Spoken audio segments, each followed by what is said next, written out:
Hey everybody, Brandon here. Trying to get situated a little bit. So I did get my spare glass for my Dead Rabbit RTA V2. It's sitting on top of the Drag 2 right now, and I do have a glass protector on it. I did a build. I didn't film it, but the build is Clapton, all Canthal, 26 gauge on the inside, and then 32 wrapped on the outside. I'm not going to show y'all the build because my camera will not focus on it, which sucks. But uh, this is my second time filming this, so wanted to discuss a couple of things about smokers. Disposables. That's the easiest thing to get into vaping. Disposables. They have a lot of companies that make them. Twisted makes awesome flavors. So if I could recommend anything, it would be uh, Twisted brand disposables, which is normally just sold out of um, actual vape shops. Now there's Puff bars, which Puff bars are good. I tried Puff bars, I tried the Twisted, and I tried the Fuse Altos. Which, for how cheap the Fuse Altos are, if you want a cigarette taste and draw, the Fuse Altos is where it's at. Um, but yeah, I got the spare glass. I got a glass protector on it because I don't want to break it. Airflow's wide open. It's reading at zero point 0.4. I'm vaping at 60 watts, which I believe it's like. It goes up to 4.7 volts, which is not high, but I don't have any mods that have a boost chip in it to get the full power of each battery into a hit. It's regulated, so it's going to dampen down what it allows into the coil. That's every regulated device does that unless it does have a boost chip. But Voopoo, I give them this. They have some of the best and quickest firing time mods. That's why I love my Artist mod, which for some reason it keeps shutting down on me, so I got aggravated with it and switched back to my Voopoo Drag 2. But yeah, I got some Marketplace Fuji pear mango berry in here. I didn't bring it up here with me. 2 milliliters of juice, but with the wick, the coil, because the coil soaks up a lot of juice too, being a Clapton. And the little reservoir down the bottom, because this deck is a little reservoir for the wick. I would say about 4 to 5 mils of juice if everything is dry and everything like that. But airflow is fully open. And my build is not the way I described in my first video. It's further down. I got aggravated with it because I like to have all my stuff even, especially the coils. And I just slapped it together. I didn't even film it because I was so mad at the fact it wasn't working for me to get the right height. So, like I said, 0.4, 60 watts. Let's see what she can do.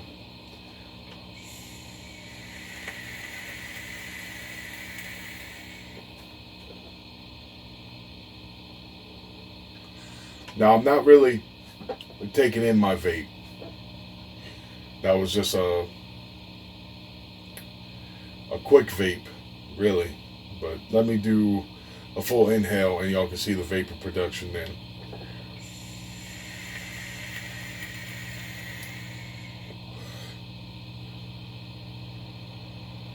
Still good. It's still good. I get that flavor. Guaranteed it's a little muted. I can close this up and that will help get more flavor because with it wide open, it's very muted because it's not hitting the coil itself at that point. It's mainly just in the chamber, and you're just sucking in the vapor coming off the coil, and it's not cooling the coils while you're hitting it. That's why RDAs are so fantastic when it comes to flavor and all that. It's an RDA. The air can only go into a little cap. So, and if you build your coils up high, you're going to get a hot, saturated vape and most probably get spit back, depending on the RDA. Excuse me. I'm sorry. Now I got it cut down to about half open. Let's see what she can do.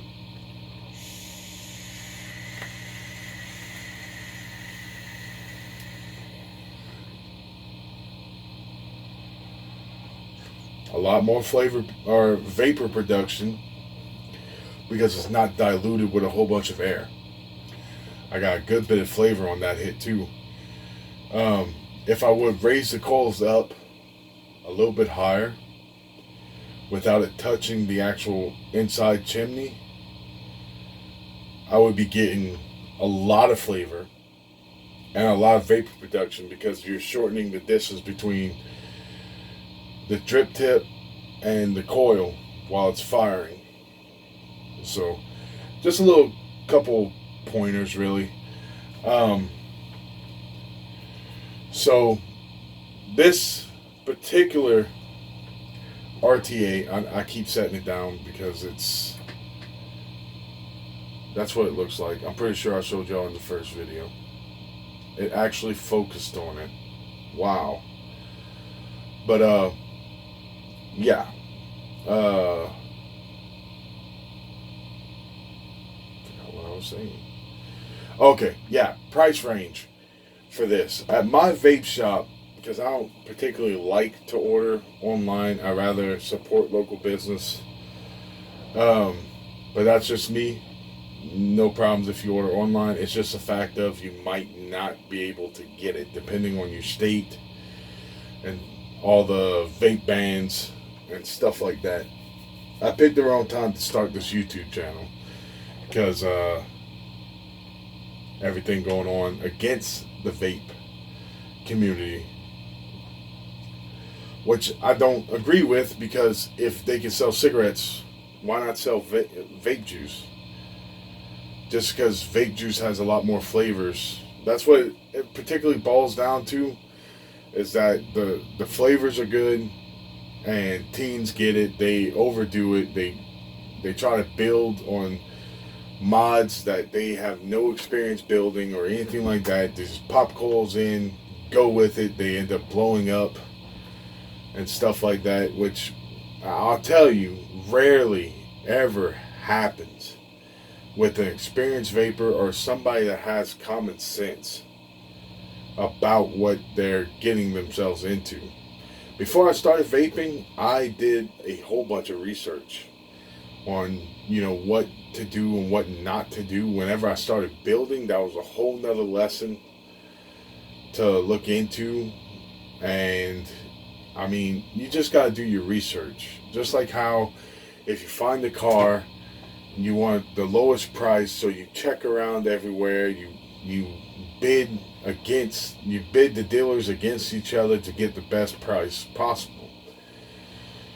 So $40, I think online it sells for $30, but that's not including shipping. And like I said, if you can even get it at that point, depending on your state, a lot of states have restrictions on sending vape stuff through the mail. Now I know Amazon carries a supply of vape accessories. I never really looked for vape tanks. I know they sell batteries, stuff like that, but you just gotta watch how you order it, where you order it from.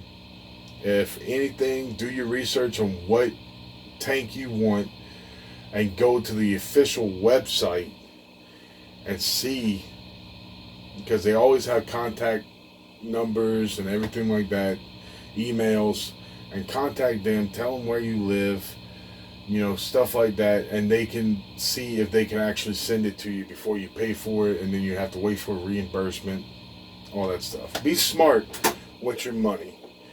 This, I believe, for $40,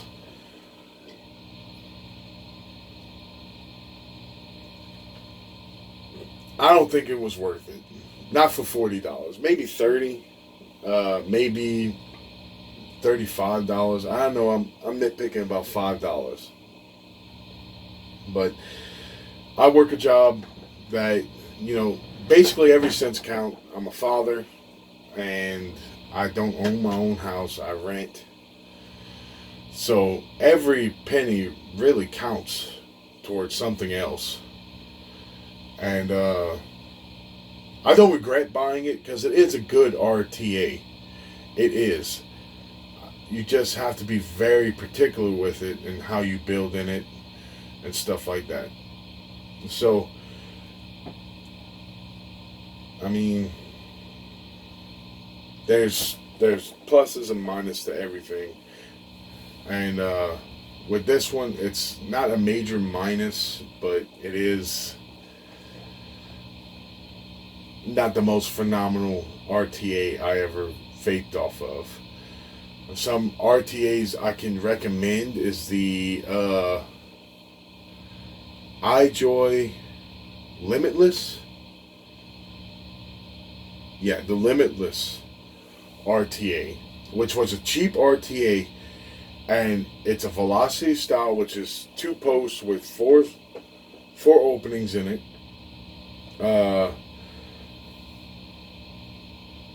Vertical, and it is awesome. Same type of thing you got going on here. It has a tank. It's at the bottom of it, so you leave long wicks.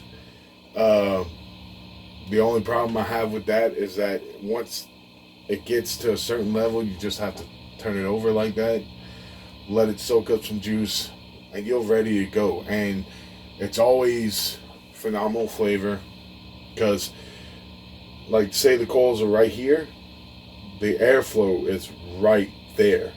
You ain't got to worry about dripping or anything like that unless you leave a big hole in like your wick situation you got going on there, because then once you turn it over, juice will just fall out. Another RTA I recommend you don't buy, and no problem with this company, they made some I believe they made the Nunchaku, which was an awesome mod and tank starter kit. One of the best, actually. And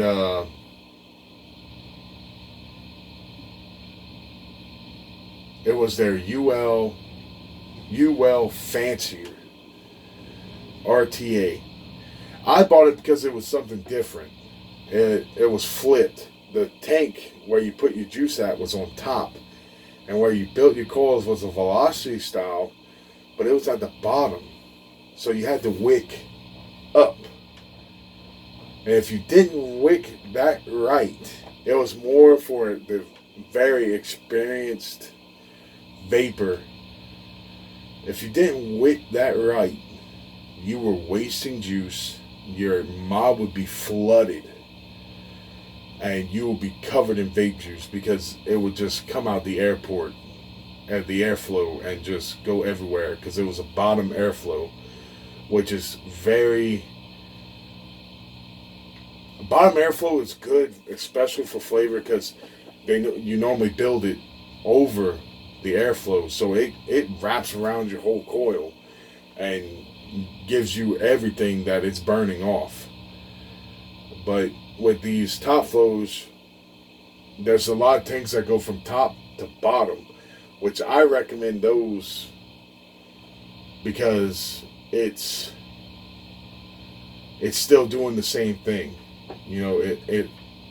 Air travels the path of least resistance. So does water, So it goes in, goes down, and it comes up. And if you have that vertical or that slanted airflow to where you know it's going to hit your coil, amazing. Amazing. Even if it has, build over the airflow ports, it's amazing flavor. It is. You lose some on the top end, but I mean, with top airflow straight into the chamber, it's very muted.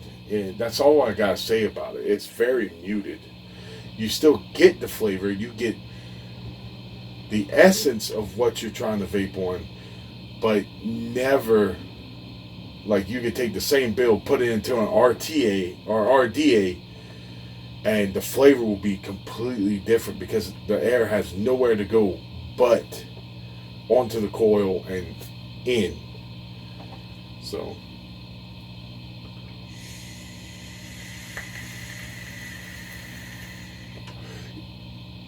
I got it wicked to where I can kind of chain vape on it, which is normally what I do, especially if I'm not busy.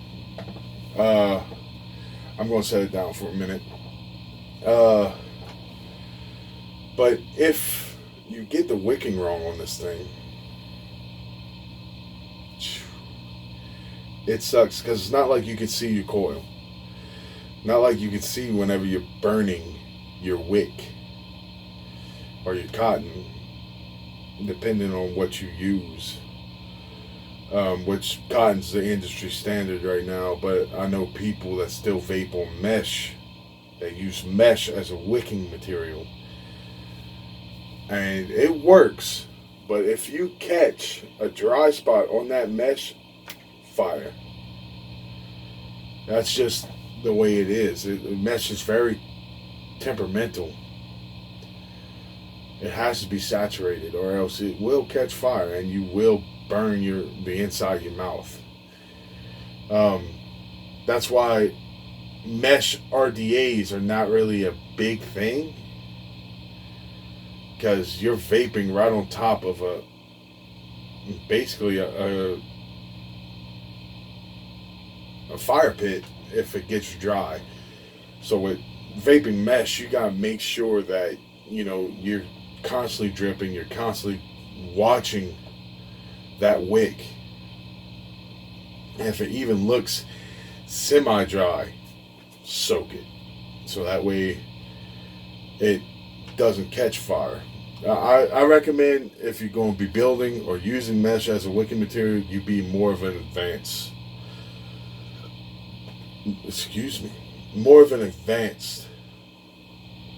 type of builder.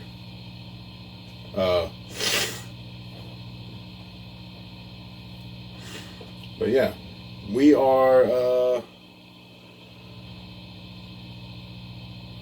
currently in crisis, the vape community, because we're being attacked for basically nothing. It's everything you see is these teens that don't know what they're doing, and then trying to just throw stuff together and vape. They may have started on disposables, never had a problem with a disposable. Sometimes there is problems with disposables whenever, the coil might be bad already on the inside of it. It's just a chance we take. But most of the stories is about kids building on, what I do, build, not know Ohm's law, put it on a mech mod or unregulated device, and just because that's unregulated, mech mods, whatever in your battery as far as voltage and amps goes straight to the coil. There is no safe haven. There is no chip to say no, that is way too much power for that little coil, and blow up. That's why I vape unregulated. I do have one mech mod that I use whenever I put it on a regulated device, check the ohms, and then I use the batteries in correlation. I use the batteries that I know are safe to use with that amount of ohms. Excuse me.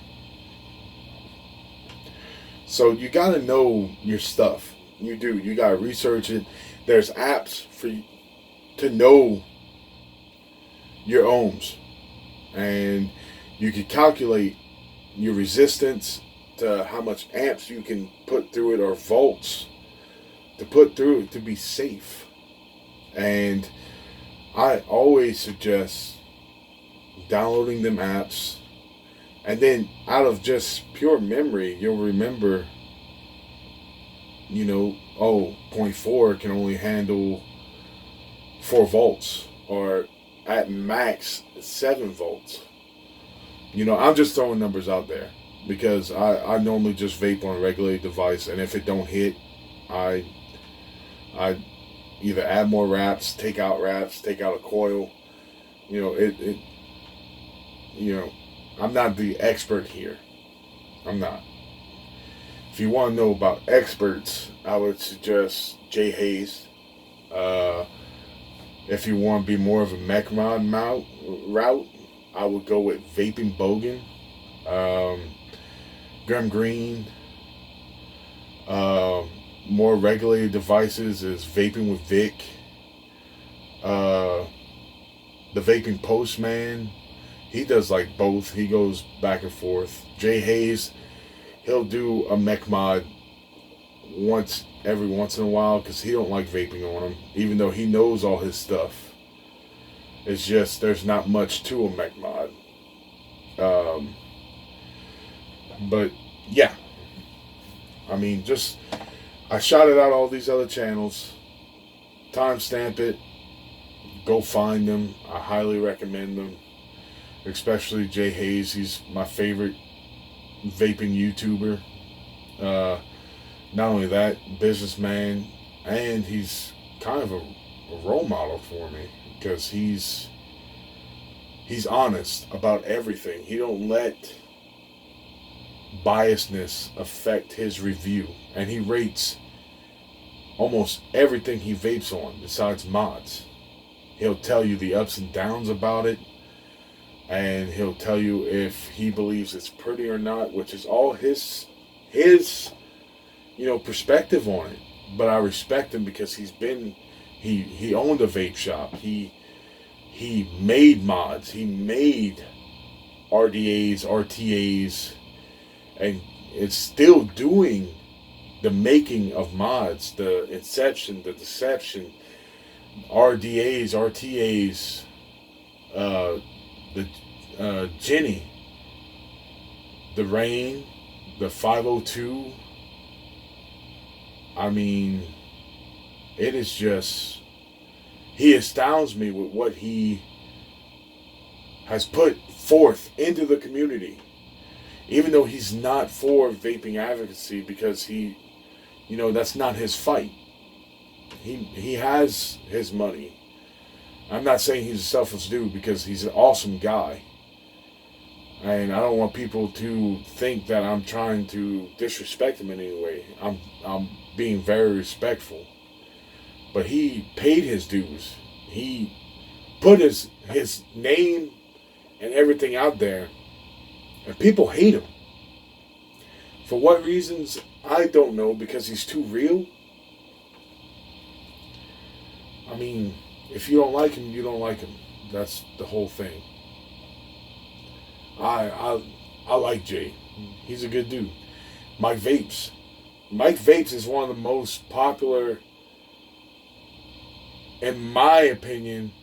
He has a hand in a lot of different RDAs, RTAs made by a lot of different companies. And, he has a lot of good products. I mean, a lot. I can't get my hands on a lot of them because I don't make, enough money to where I can spend a lot of money on my vape stuff and all that. Like every once in a while I'll go buy a mod. But, you know, I just, it's all opinions. It's all, you know, but they can say it's all opinions, but since they have the years of experience, a lot of it is facts. A lot of it. So keep that in mind whenever you're looking up vape channels or anything like that. You'll see a lot of different personalities, which I love. But at the same time, you need to realize who is in it for just money and who is in it for, to see the betterment of vaping and wants to ensure that if you spend your money, you spend it on the right product, which is why I trust Jay Hayes the most. He's not bribed in any way. And if he does get paid to do a review, he tells them straight up, I'm going to be honest. I'm going to tell them what I like and what I don't like and what you should watch out for when getting this device. And people don't like that. I do. I do as a vapor that, wants to vape, wants to get, into the higher end realm of vaping. Like his Deception mod, his Inception mod, I want them. I do. It's just I, for one, don't have Patreon or am a member, which is my fault. And then, he prices it high because it's a limited quantity. The quality is there. I mean, the Deception mod, if you look that up, that Deception mod is beautiful. The Inception too, beautiful mods. His RDAs, beautiful. American made. I mean, just gorgeous. So, I mean, if you're looking for a high-end vape, and he does run-of-the-mill stuff too. If they send it to him, he'll do it. And sometimes, his Patreons convince him to buy, run-of-the-mill stuff. But mainly he's for companies sending him stuff, which a lot of companies don't, because he told them the truth that their product was shit.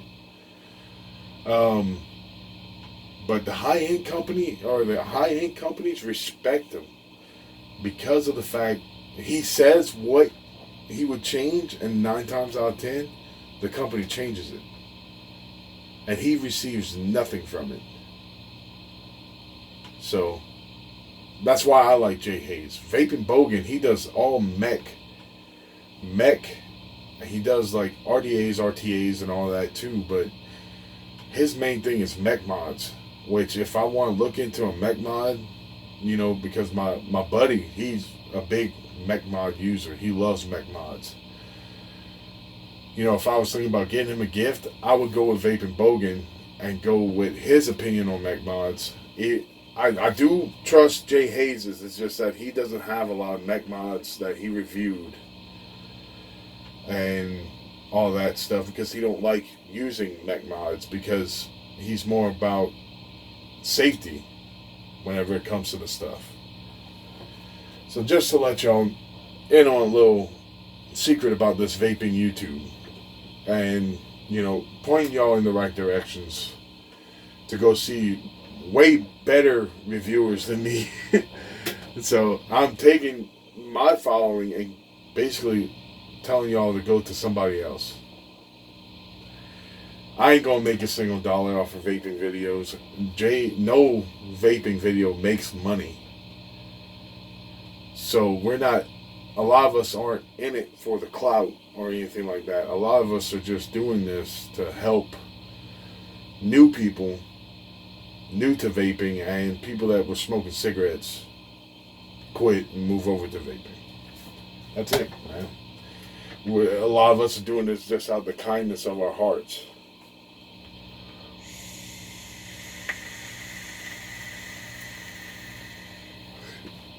But on that note, I'll let y'all go. I dragged y'all out for too long. Y'all have a great day. Peace and love. If you're being affected by the war, I wish nothing but the best. I'm not for this war. A lot of people aren't. And I'm in America. I'm not affected by it, but you know, I feel sorry for the people that are affected by it, and I hope that it ends soon and no more people die for no reason. Y'all have a good one. Later, guys.